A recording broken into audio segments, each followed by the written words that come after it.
বলবো এবং আমার জায়গা থেকে আমি কাজ করার চেষ্টা করব। আপনাদেরও সহযোগিতা চাচ্ছি।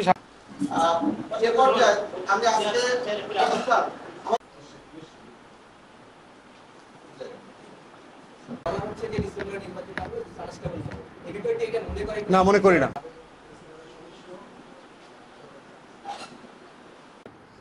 বরিশালে আসলে আমরা কমিটি করেছি গত মাসে।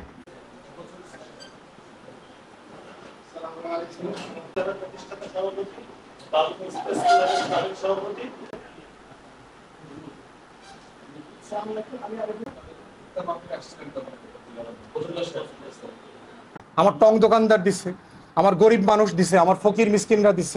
শেখ মুজিবের 1000টা সমালোচনা আছে, কিন্তু শেখ মুজিবুর রহমান বাংলাদেশকে দ্বিতীয়বার স্বাধীন করছে, এটাও আমি বলেছি।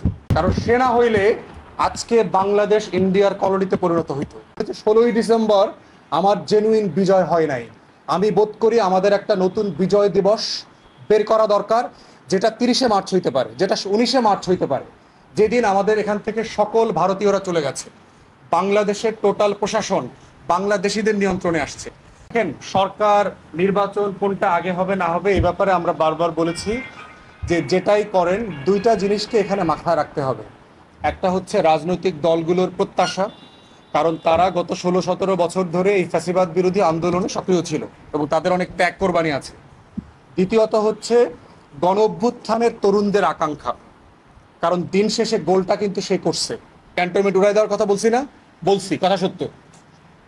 তারপরে প্রেসিডেন্ট চুপ্পুকে একটা খারাপ কথা বলছি, এটা সত্য, কিন্তু সেনাপ্রধানকে ওই গালিটা দেই নাই। মিডিয়া কি করেছে?